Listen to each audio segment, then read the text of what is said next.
"Arya, itu kalung apa?" tanya Teh Widya. "Ini kalung pemberian sepupu Pak Warno. Boleh Teteh pegang?" "Boleh Teh." Teh Widya memegang kalung itu dan merasakan jarinya tersetrum. "Ah!"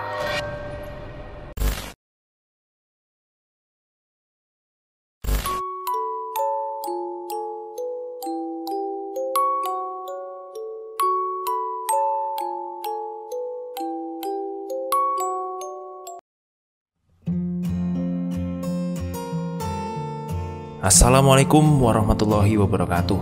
Halo semuanya, salam Rahayu. Terima kasih sudah mendengarkan Untung Direkam. Sebelum saya bacakan cerita horornya, sebagai wujud dukungan teman-teman, silakan klik tombol subscribe, like, dan juga sempetin buat komentar. Sebagai wujud terima kasih kami kepada kalian semuanya, kali ini saya akan membawakan satu cerita yang ini sudah di part ketiga dari Batur Gaib 2005 milik Restu Wiratmaja. Jadi yang belum nonton part 1 dan 2 silakan tonton dulu, linknya ada di deskripsi. Mari kita lanjutkan ceritanya. "Siapa dia, Pak Le?" "Engkau akan tahu sendiri itu. Bagaimanapun juga ini sebenarnya sangat fatal. Si Nining ini adalah pembentukan dari mereka semua." "Mereka semua? Maksud Pak Le gimana?"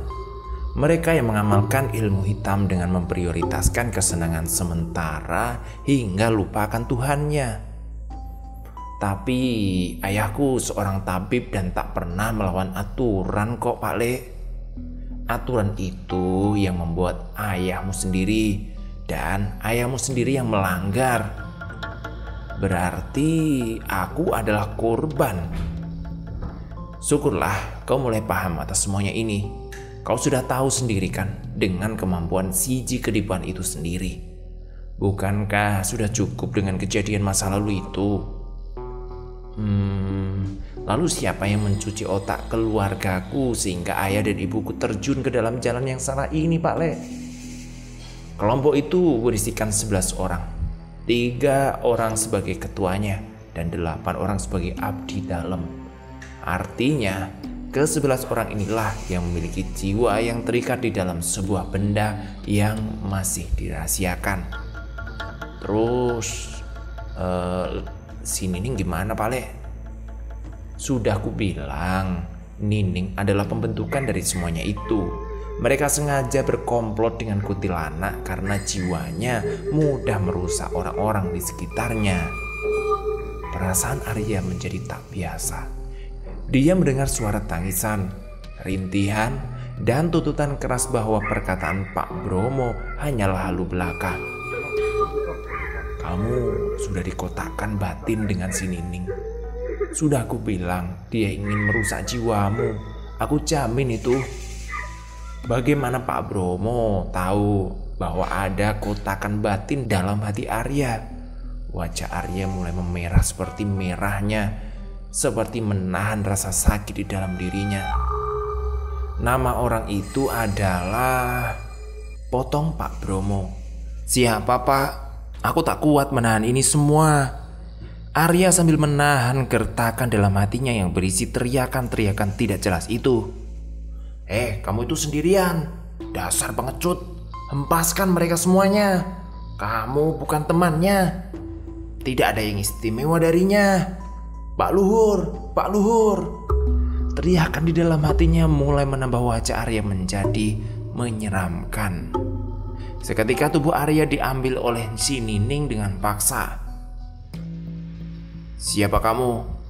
tanya Arya yang dirasuki oleh Nining dengan mata melotot. Pak Bromo mulai mengepus rokoknya dengan santai. "Kamu yang sopan. Kalau ditanya itu dijawab." "Kamu sebenarnya siapa? Udah kalau ditanya dijawab. Jangan dipageri badannya Arya ini. Bukan urusan kamu. Sudah, lepaskan kita." Pak Bromo mulai mengambil posisi dengan tubuh sedikit mengarah ke samping Arya. Wajahnya menahan energi yang sedang menyerang tubuhnya. Tangannya secepat kilat dan memukul pundak Arya dengan keras. Sosok Nining itu keluar dari tubuh Arya. Pemilik warung yang melihat kejadian itu langsung bersembunyi di balik pintu. Manusia biadab. Kamu ini sebenarnya apa? Jangan macem-macem dengan tubuhnya Arya. Arya ini anakku. Kembali, Nining memasuki tubuh Arya untuk kedua kalinya. Arya segera terbangun dan kaget melihat sosok kuntilanak berada tepat di belakangnya. Pak Bromo, itu siapa Pak? Itu Nining. Kuntilanak itu menatap kesal pada Arya juga Pak Bromo. Dia hendak menarik Arya dan membawanya terbang, namun Pak Bromo segera mengambil langkah dan menusukkan 3 buah pasak kepada tubuhnya.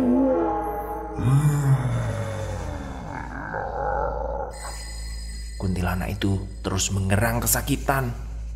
Ada 3 rentetan pasak mengintari punggung kuntilanak itu. Arya, segera ke sini Arya. Arya beranjak menuju Pak Bromo yang sudah siap dengan kondisi ini. Pak, ini kenapa? Itu kenapa Pak?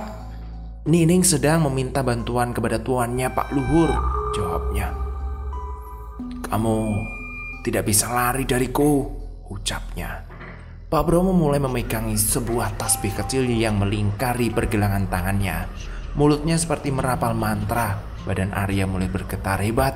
Pak, wis pak. Pak Bromo tidak mengindahkan Arya. Dia tetap merapalkan mantra untuk melemahkan Nining. Pak, panas Pak. Badanku kepanasan Pak, kayak kebakar. Nining mulai merasakan kesakitan.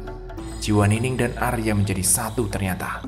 Pak Bromo harus membebaskan 3/4 jiwa yang tertawan di tubuh Nining. Pak, panas Pak. Arya kembali mengerang kesakitan. Dirinya merasa panas yang amat dahsyat. Keringatnya membasahi tubuh keringnya. Air matanya mulai berderai sebab menahan rasa panas yang amat dahsyat.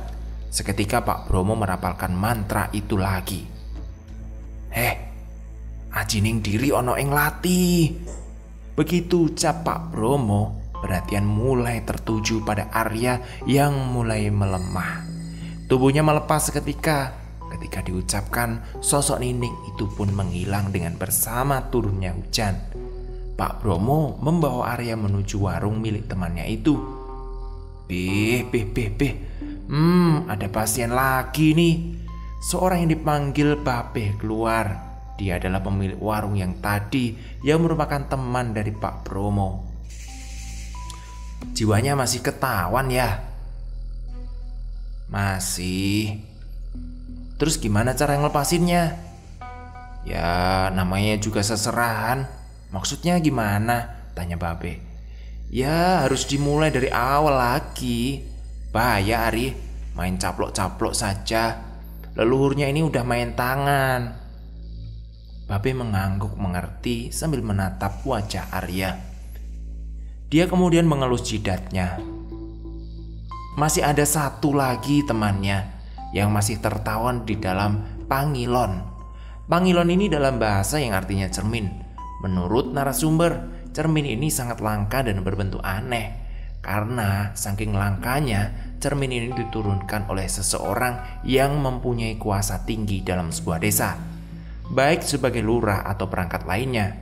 Dan tidak jarang, para pejabat lain pun memiliki simpanan gaib yang tidak pernah dipublikasi agar tidak mengundang kecurigaan. Apa anak kecil ini mukanya ya? Iya, itulah batur gaib, itu namanya. Babe, kita pengen semua masalah ini dirahasiakan ya. Orang tuanya sendiri kayaknya juga jauh lebih bahaya daripada komplotan kuntilanak itu. Aduh, lebih tinggi ilmunya. Oh, ajian kakang yang dimaksud si Rota. Iya, kamu harus dapatkan ilmu itu. Soalnya kita gak bakalan bisa masuk, jelas Pak Bromo. Ya sudah, kita tunggu saja bocah ini segera bangun, biar kita bisa manjining bendo iki yo.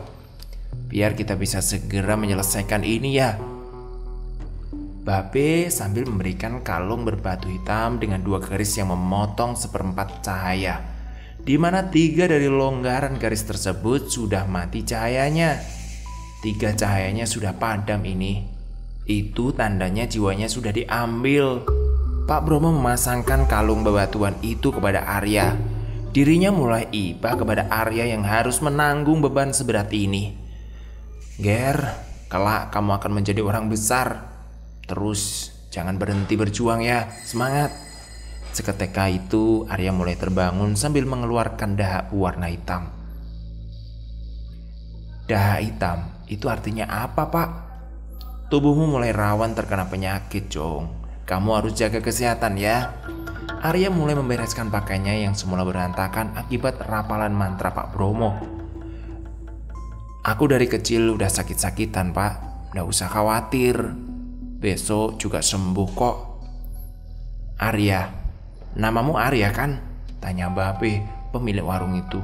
Iya, Be, iya. Babe tersenyum lalu mulai duduk di sebelahnya.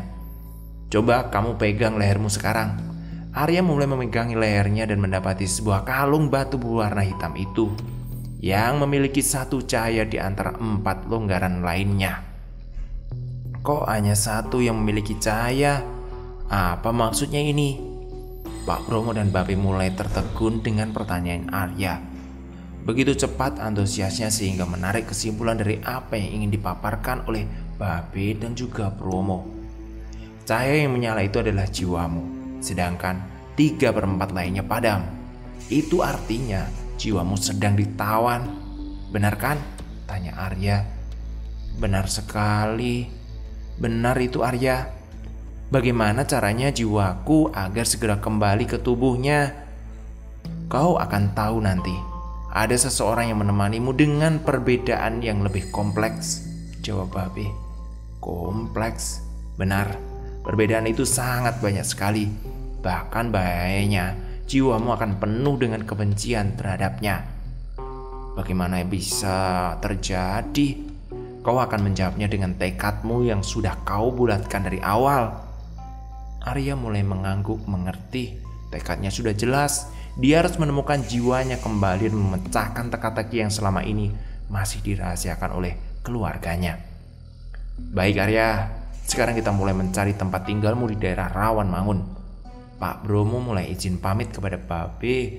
Pesan Babe terhadap Arya seketika batu itu akan menyala jika menangkap sinyal partner yang dimaksud oleh batu itu. Dan dia tidak akan menyala sebelum mendapatkan partner yang dimaksud. Aku mengerti Babe, mengerti. Terima kasih ya Be, sudah membantuku, ucap Arya. Arya dan Pak Bromo mulai melanjutkan perjalanan. Tepat pada jam 3 pagi, dia berangkat menuju Rawan Mangun dengan memesan taksi. Arya sangat terpukul dengan tindakan buruk yang diambil ayahnya sendiri di masa lalu. Mengapa dia haus akan kejayaan dan perspektif warga? Arya memegang kalung batu hitam yang diberikan Babe. Ada harapan yang ingin dia kejar dan dia dapatkan. Salah satunya adalah partner. Pak, apakah si Cikedipan itu dapat aku kuasai dengan baik? Mengapa kau sangat yakin? Aku melihat ada harapan di mata ini. Terlebih lagi di masa depan aku melihat sesuatu yang buruk. Aku melihat 8 cermin yang harus aku hancurkan. Namun aku belum menemukan filosofi itu. Pak Bromo mulai sedikit-sedikit memahami si Cikedipan yang dimaksud. Aku mendapati belasan ruangan yang berjejer rapi. Namun seketika ruangan aku mendengar teriakan yang membuat tubuhku bergetar hebat. Nyaliku saja tak mampu untuk membukanya. Apa yang dimaksud dengan ini Pak Le? Pak Bromo masih mendengarkan Arya. Keraguan ini seperti kelabilanku masa sekarang. Jika tidak aku tepis, maka akan semakin parah kondisi yang akan aku hadapi di masa yang akan datang kan Pak Le? Pak Bromo mulai memegang pergelangan tangannya. Dia mulai memutarkan tasbih kecil. Apakah kau merasa panas Arya?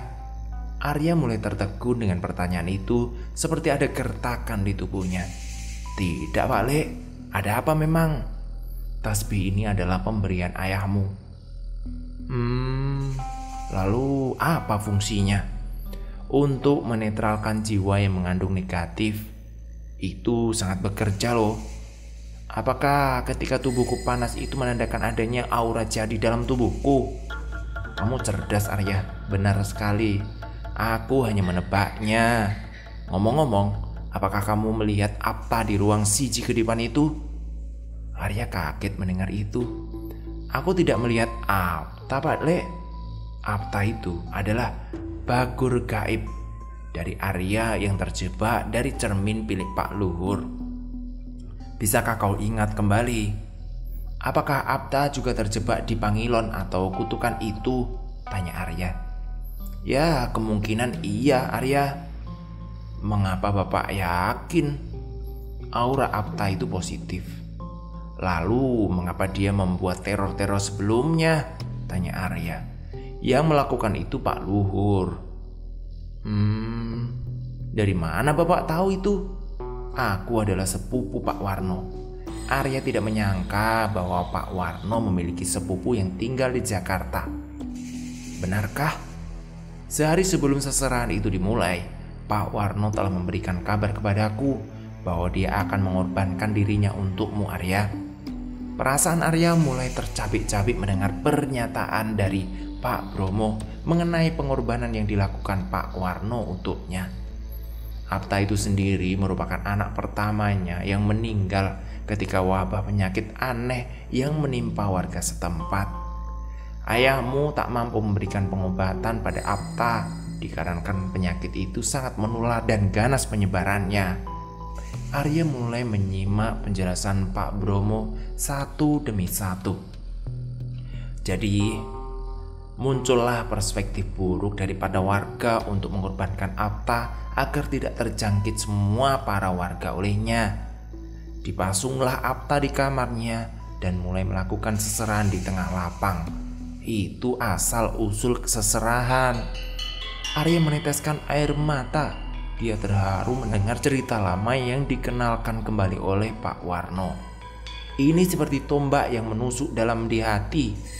Jiwa Pak Warno, dia harus merelakan buah hatinya menjadi korban keganasan wabah dan menjadikan seserahan agar tidak menyebar kepada warga lain.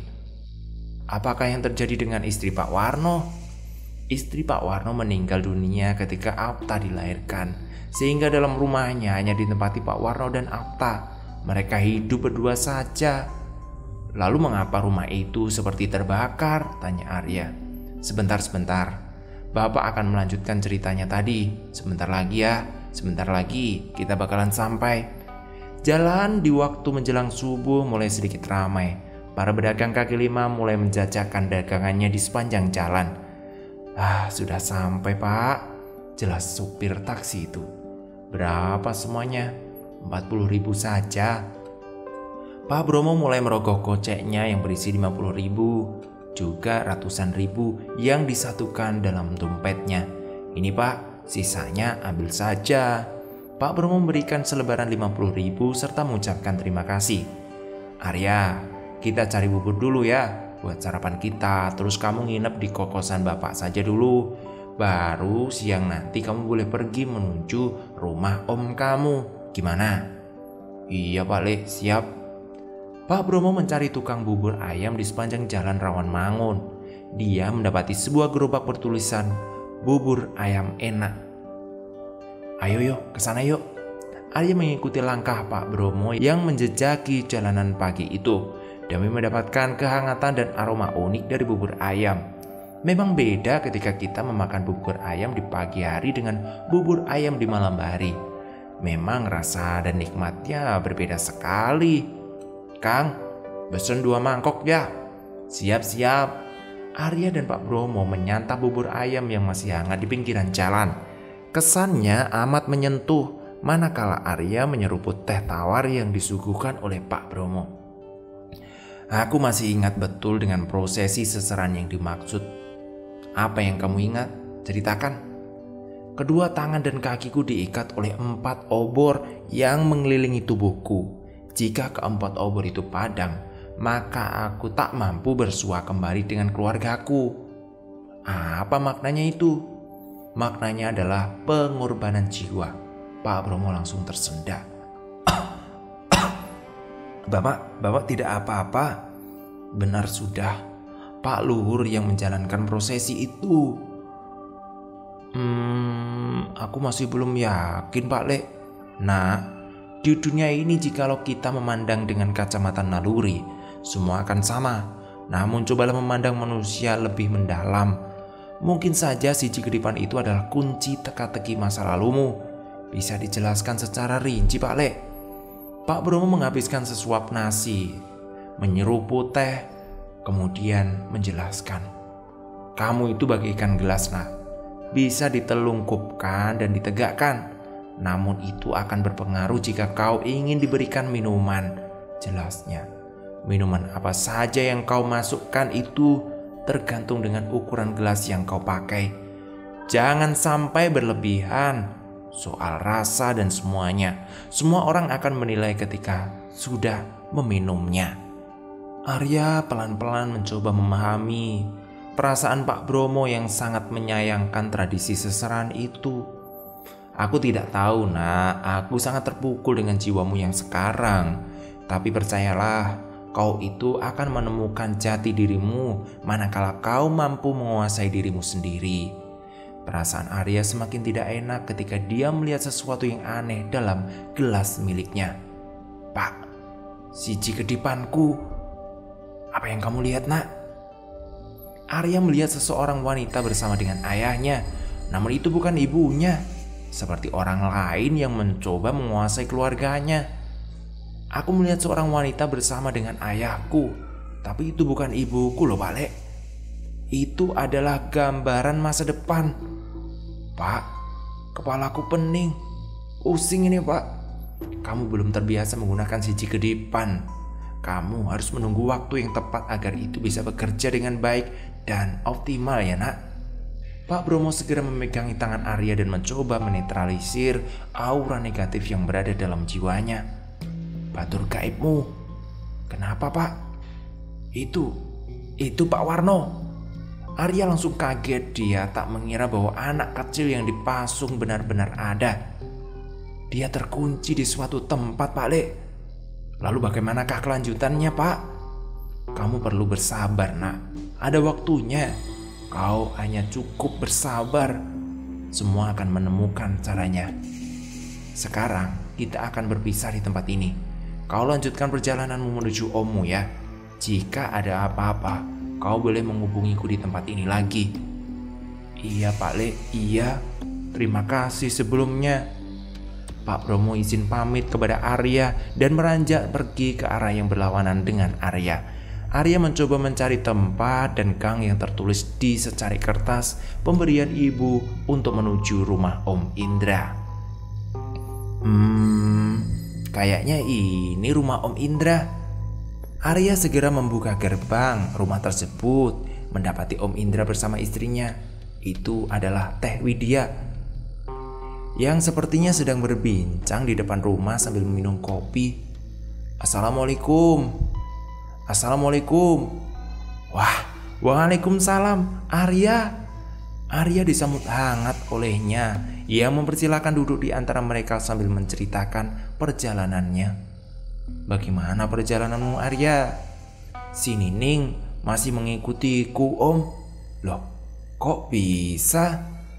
Nggak tahu. Arya, itu kalung apa? Tanya Teh Widya. Ini kalung pemberian sepupu Pak Warno.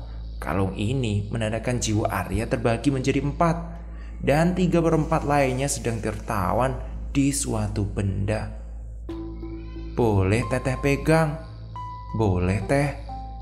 Teh Widya memegang kalung itu dan merasakan jarinya tersetrum. Udah ya, gitu dulu. Besok kita lanjutin ceritanya. Terima kasih yang sudah nonton. Dan jangan lupa klik tombol subscribe dan komentar. syukur sisipkan dari mana asal kota kalian ya.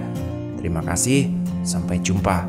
Assalamualaikum warahmatullahi wabarakatuh.